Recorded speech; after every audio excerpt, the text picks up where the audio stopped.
America और Iran में चल रहे युद्ध के बीच अब सऊदी और यमन में नई जंग छिड़ चुकी है। दोनों देश एक दूसरे पर भीषण हमले कर रहे हैं। दरअसल इस जंग की शुरुआत उस वक्त हुई जब यमन के हूतियों ने लाल सागर में सऊदी के 2 तेल टैंकरों पर हमला किया, जिसके जवाब में शुक्रवार को सऊदी अरब ने यमन के हुदैदा में हूतियों के सैन्य ठिकानों पर हवाई हमले किए, जिसके बाद हूतियों ने सऊदी की अब सबसे बड़ी तेल कंपनी को निशाना बनाया।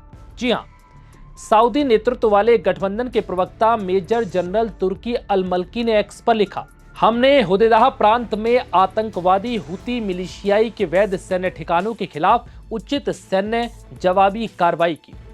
वहीं इसके जवाब में अब यमन ने सऊदी अरब पर मिसाइल हमले किए हैं। इन हमलों में मिसाइल और ड्रोन दोनों का इस्तेमाल किया गया।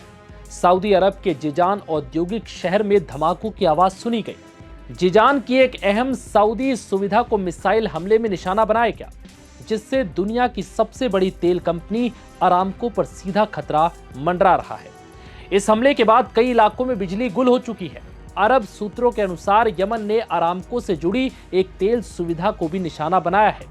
यमनी जवाबी हमलों ने सऊदी अरब के जिजान, यानबू और दमाद इलाकों को भी प्रभावित किया। इसके साथ ही सऊदी सिविल डिफेंस ने यानबू प्रांत के लिए नेशनल अर्ली वार्निंग प्लेटफॉर्म पर आपातकालीन अलर्ट जारी किया है। बता दें कि सऊदी के हमले के बाद हूती के विदेश मंत्रालय ने चेतावनी दी थी कि यह हमला सऊदी अरब को महंगा पड़ेगा और समूह इसका जवाब देगा। हूती से जुड़े अल मसीरा टीवी के अनुसार हुदैदा से दूर संचार प्राधिकरण की सुविधाओं को निशाना बनाया गया था और कमरान द्वीप पर भी हमले हुए थे, जिसमें एक महिला घायल हुई थी। बुधवार को हूती ने दावा किया था कि उसने लाल सागर में सऊदी तेल टैंकरों को ड्रोन और मिसाइलों से निशाना बनाया, जिसमें कम से कम एक जहाज क्षतिग्रस्त हुआ। हूती ने यह कार्रवाई 20 जुलाई को घोषित नाकेबंदी के तहत की, जो सना हवाई अड्डे पर हुए हमले का जवाब बताई गई थी। हूतियों की नाकेबंदी का सबसे बड़ा असर बाब अल मंदेब, हॉर्मुज और लाल सागर के समुद्री मार्ग पर पड़ सकता है। ये दुनिया के सबसे व्यस्त व्यापारिक मार्गों में से एक है। कई तेल टैंकरों ने अपना रास्ता बदलना शुरू भी कर दिया है और कुछ जहाज से लंबा समुद्री मार्ग अपनाने को मजबूर हुए हैं। सऊदी अरब ने हूती हमलों की निंदा करते हुए कहा है कि वो अपने बंदरगाहों, तेल प्रतिष्ठानों और समुद्री व्यापार की सुरक्षा करेगा। सुरक्षा एजेंसियों को हाई अलर्ट पर रखा गया है और क्षेत्र में सैन्य निगरानी बढ़ा दी गई है।